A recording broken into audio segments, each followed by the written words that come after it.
This digital product store is making over $144,000. In fact, the crazy part is it's nothing complicated, but they are doing something quite consistent. And in this video, I'm going to show you exactly how they do this, what they sell, and how you could do the same. And if you're new here, my name's AJ. I teach people how to create simple digital products using AI to sell on Etsy. So let's jump straight into this and let's have a look at this fantastic store. So this is the store you can see in front of me. It's called Colors Enjoy. It's been 4 years on Etsy. And look at the analysis. I'm going to use Everbee, my go-to research tool. And if you're interested in a research tool that works really well with Etsy, then do check out the link below. And so I've clicked on this using Everbee to look at the data and the numbers. And you can see on a monthly basis, this store makes $15,575 with a total revenue of $144,000. So $15,575 per month, which is actually very, very nice, very, very good. And let me explain how they're doing this. So first of all, let me show you exactly what they sell. So you can see on the side, they've got 217 listings. Now, to make over 15,000 a month with 200 listings is already a very, very good sign and a big tick, okay? The other thing I notice is that they are selling birth month flower bouquets, which like these, and these look like they're custom ones, which is another fantastic indicator because the birth month flower custom listings are generally a really good niche to get into. And let me just explain what they are. Birth month flowers are representation of the month that a person is born in using flowers. So for example, if it's a daisy, if you're born in April, then the representation in terms of flowers would be a daisy and so forth. And guys, this is the listing itself. So look, as I said, each family member is represented by a flower for the month that they're born in. Okay, it's as simple as that. And why this is doing so well is that birth month flower, like I said, is a very good niche to get into. It's very, very popular. There are lots and lots of people searching for this kind of thing. Now, the bouquet in particular works very well. It's just a design style that people like. And on top of that, the vintage style, as in the style of the design, is also a very popular style. The watercolor doesn't work as well. It's more of the vintage style, right? And the listing is also helping it because it's really adding those keywords that the Etsy algorithm likes, like the gift here, and you've got personalized. These are known to be keywords that Etsy likes, so they do push these out there. And obviously this works for many different times of the year. So the opportunity to sell something like this throughout the year is also quite big. So this is something that you need to understand. And then obviously you got the mock-ups, which shows how it would look in the home. And, there are similar things that also do well, like people do paintings of the home and, those things also do quite well. Anything that's personal to the family works. But remember, these can be created very quickly using AI. And in fact, I've done a few videos on birth month flowers. So do check out my playlist or my channel. Just type in birth month and it should come up. I've shown you there how to create something like this using AI. And honestly, it's not that hard at all. So you will see that this is the reason why it works particularly well. And, as I said, these are the kind of representations for each month. You've got Rose is June, May is Lily, April is Daisy, as I mentioned, and so forth. So it's a really nice personal custom niche to get into. Definitely something that I feel like it's probably more for the more advanced sellers or the ones that need to give the business a bit more time, because you do need to have a bit more time to do this. Anyway, guys, let's go back.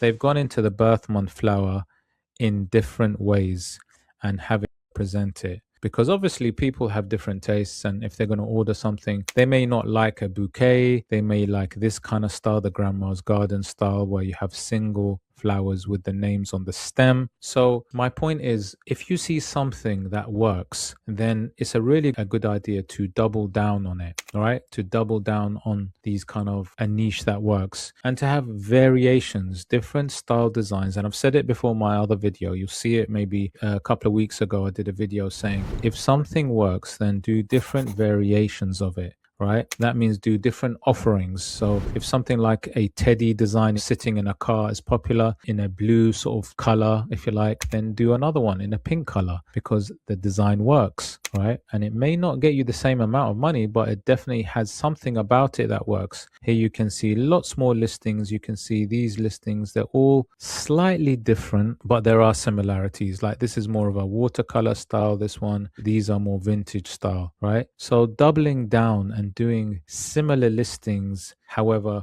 with slight variations work, right? And again, you can see they've really gone into that kind of idea. You can see this is the handprint flower bouquet where hands represent the family members. So they've definitely gone into this custom personalization family sort of area, okay, which seems to be working for them really well. And then also you've got these nursery art. Again, nursery art is a really cool one. You can see these really nice baby jungle animals, and then in the middle you have the letter of the child, I presume, and you can see the name Amanda, or this one is Sarah. So they've gone into these custom personalized areas which are very popular and definitely have demand. Here are some more, which is a representation of the handprint and the name of you can see names of family members in there. So they have a combination, as I can see so far, of these kind of, but what it is, these kind of items work really well as Mother's Day gifts, grandma gifts, family gifts, Father's Day gifts, Christmas gifts. If you think about it, if somebody wants to order something, they tend to want to order something that is more personal, more custom to them. So they can work really well during any kind of sort of gift time. And as you probably know, is the Etsy algorithm also prefers that, and they like to push out those kind of gift listings. Now for 217 listings, it's really good. You can see the numbers here. The flower bouquet, they have 43 listings on the side. Family portrait prints 11, nursery decor, which is one we looked at, 56, and so forth, right? So drilling down and looking at good stores and seeing what they're doing, how it's working, is always a very good thing to do if you are a seller yourself and you want to see what's working out there. Now, if we look at the listings quickly, I just wanted to see in terms of the numbers. And remember, if you're a beginner and you're new to selling digital products with AI, do check out my free training. The link is below. So let's just get into this and analyze a little bit more, because the data gives you the information, the raw facts. Now, look, I'm going to just sort it by revenue, and you can see very clearly that the top selling digital product is making $7,000. So out of the 15 or so thousand per month, one of them is clearly making the bulk of the money. And that is very common, by the way, and that happens quite a lot with stores. So it's nothing really to worry about. The next one is actually, which is very interesting, is a very similar listing. And this is why I keep saying, guys, is that always do variations and have similar listings of something that works already, because you'll tend to find that they will also do well and make money. Maybe not as much, but they will always contribute, because that similarity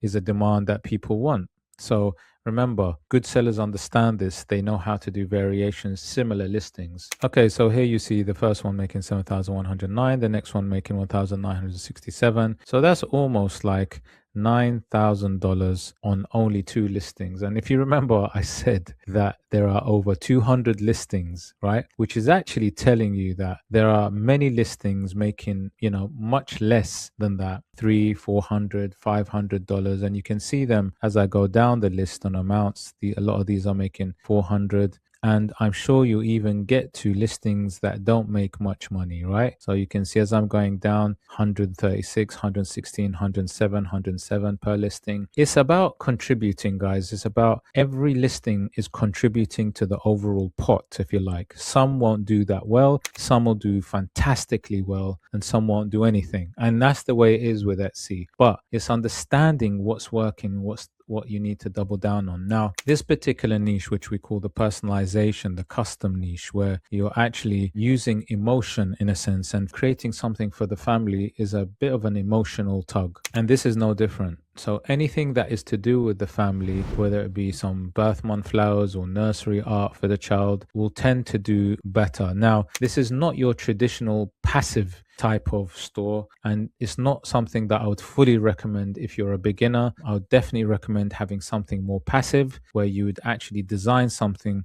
create it, and it would sell without you having an input. Now, something like this definitely needs an input, because what happens is the customer would send maybe the names of the family, and then you would need to go away, create a bouquet using the family members' months, and create the birth month flowers and the bouquet for that. So it definitely requires an amount of work. It's not something that I would recommend for complete beginners. Like I said, if you're a complete beginner, do check out the free training. That would be my recommendation for starting out if you want to sell digital products. This requires a little bit more work, a little bit more effort. However, it does also reap the rewards. And as I said, this is a numbers game as well. Now, what I would probably do if I was a seller is I would increase the amount of listings. I would definitely try to stay within the same sort of idea where you're doing the custom personalization for family members, because this is also helping Etsy understand what your store is about. Okay. Try to keep your listings and your niche very, very tight, very similar. Okay. So the Etsy algorithm understands what you're about. And when you create these listings, they're able to understand where to push your listings out. And that's really, really crucial. If your store is too general and you're doing a lot of different random things, then the Etsy algorithm is not going to understand what you're about. And you'll notice that your listings are not going to be out there as much or gather as many impressions across the platform. So I definitely advise keep it very niched, sub-niched, keep it very simple, repeat the things, the ideas that are working or that are selling, and validate these, making sure you're using something like Everbee. The link is in my description, so you can make sure that you look at the competition and see what's actually working across the niche that you're in also, so that you understand what people are buying, what the consumers are looking for. And yeah, I mean, this is a prime example of a store that's doing fantastically well and really understands the Etsy platform. I mean, making over $15,000 per month is a really good income, and I think it's a really good example of something that works. If you did like this video, please hit the like, subscribe, smash the notification bell, and drop me a comment below if you got any comments on this, on what I've just shown you. Take care.